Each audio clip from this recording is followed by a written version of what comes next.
go through the basics of using a function in Lua. A function is going to be one of the core types of statements that you use in your code, and we'll be looking through various examples of functions with arguments and return statements and more. So as just like the previous tutorials sections, I want you to go ahead and open your Sublime Text, set up the Cron editor to run the project, and we're going to use the main Lua file in the functions folder. Also, please open the function example file, which gives a bunch of commented examples of the things that we'll be going through. So once you have everything open, we're going to go ahead and create our first function in the main file. So what I'd like you to do is type function, my function, then parentheses, and then an end statement afterwards. So go ahead and have your code mirror this. So what this is a basic function. Functions are chunks of code that can be called at any point in your code. So it's basically your opportunity to create an element of code that's run when you want it to run. So what we'll do is we'll give this function some meat. So go ahead and give it a print statement, and you can have it print whatever you want. I'm going to do print hello world. And once you have that print statement, then what we're going to do is call this function. Now to call a function, you type the function name, and it is capital sensitive, so make sure your capitalization is correct, and then follow it with the parentheses.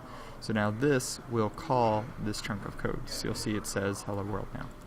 Now as an example, because the way the Lua works is it starts from the top and reads its way down, it's creating this function and then we're calling it.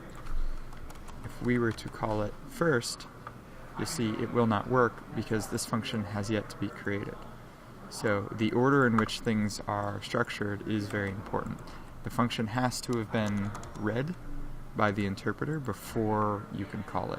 So the function has to come first before you ask it to be used. Now, because this is being read from the top down, we'll see that if we also print another post, it'll print this first, then it prints hello world, because it's calling the function after we're printing this. And of course, a function can be called multiple times, so it's not a one-time use. You can have it used as many times as you want. Let's go ahead and create a second function.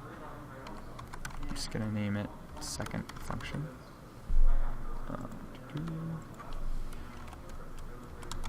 And let's have this one print a number. And now we can do my function, and then we can print second function, and we'll see that it's going to print hello world and then 42. Now you can also call a function inside of another function. So we'll see here now, when we call my function, it's going to print hello world, but then it's going to run second function, so it's going to run this. So we'll still get hello world then 42, but it's all being done just by calling the first function. Now, just to understand, print itself is a function built into Lua, which is why it has parentheses, the same as these. So in the Lua code, print is a function that exists that puts things to the console. So we're going to go ahead and take a look at arguments now. Oops. So if you look in your function examples, we have the function with argument. This is the example we're doing now. So we're going to go ahead and for this second function, we're going to put arg for an argument, okay? And what we're doing here is we are passing something to the function, the same as we do with the print statements when we give it something to say. So we're going to do second function, and then put a number, and any number will do. And now we're passing this number to the second function. So if we print arg, we'll see that it's actually printing what we passed it. So let's try making a change to it, and you'll see that now it's going to print whatever we passed to it plus 1, so we have 214.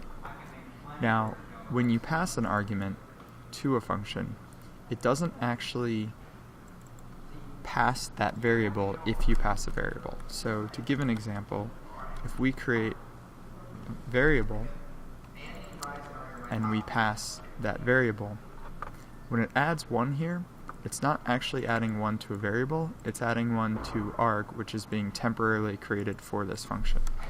So if we were to print var after running this function, you'll see that the arg is getting arg plus 1, which is making it 15, but var, when we print it, is still 14. It's not actually being changed.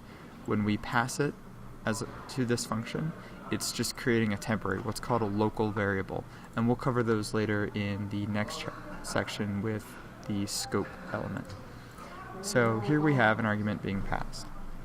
So next up, we're going to look at return statements. So functions also have the ability to return something to the user when they're called.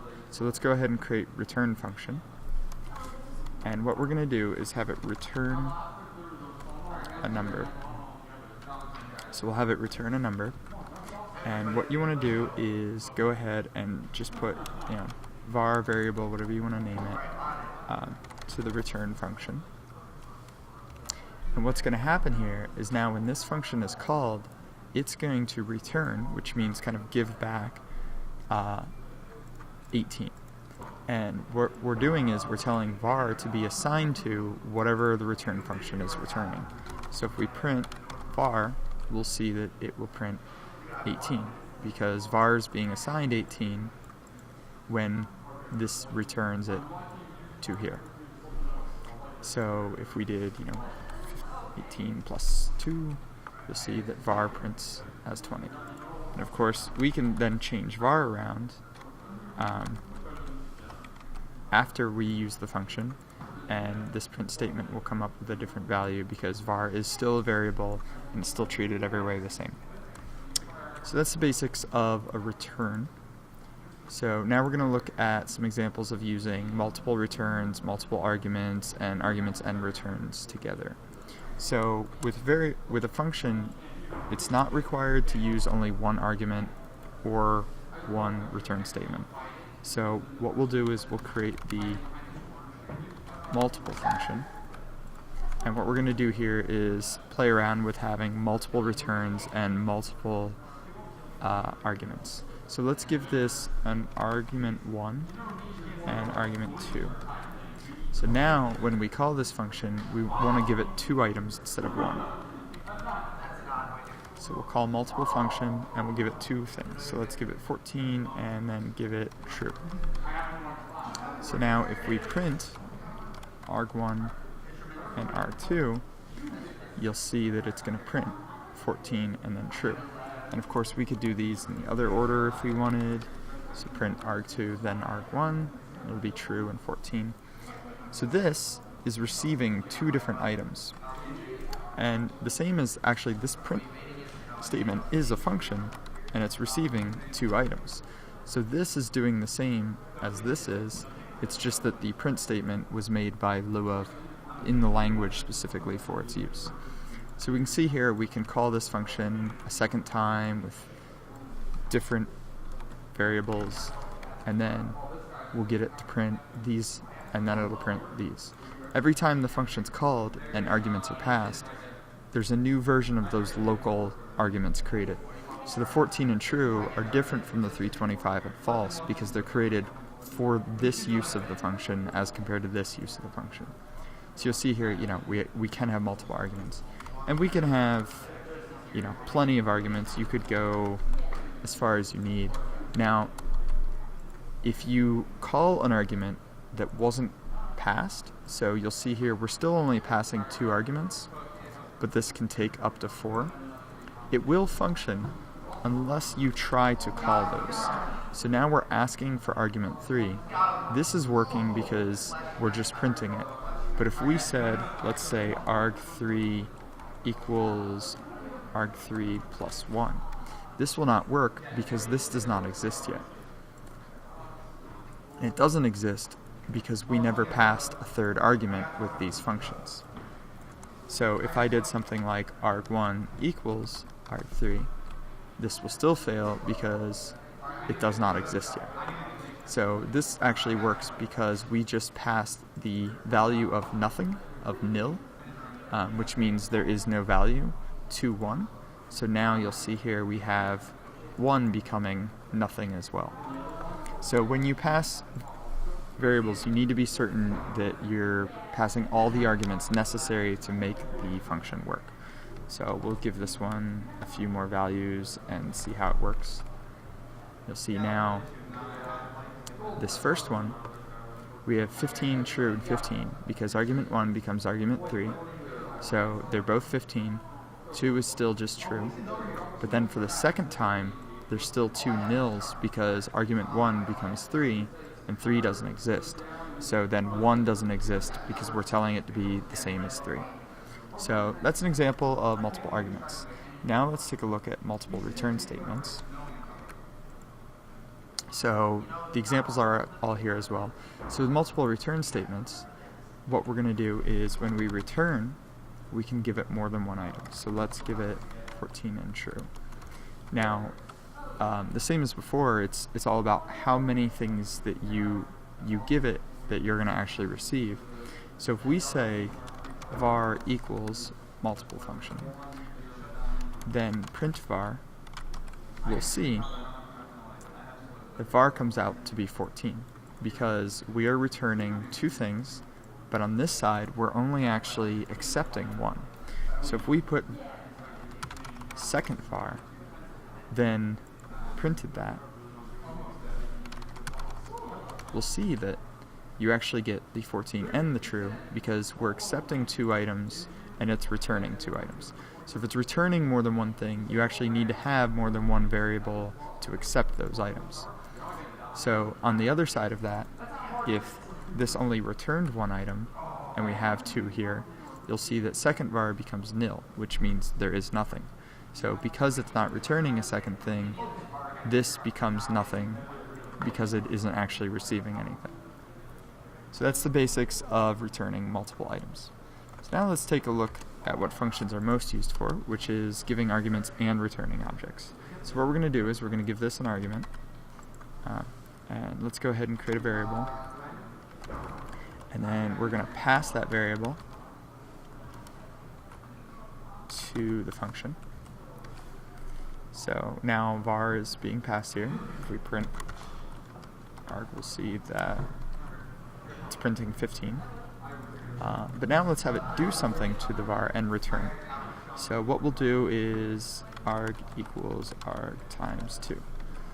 And then we're going to return argument. So if now it's returning this value, but we're not actually receiving it because we just called this without anything as an expression to the left. So we'll put new var, and now if we print var and a new var, we'll see that var is still 15 because we passed it here, but we're not actually making any changes to it.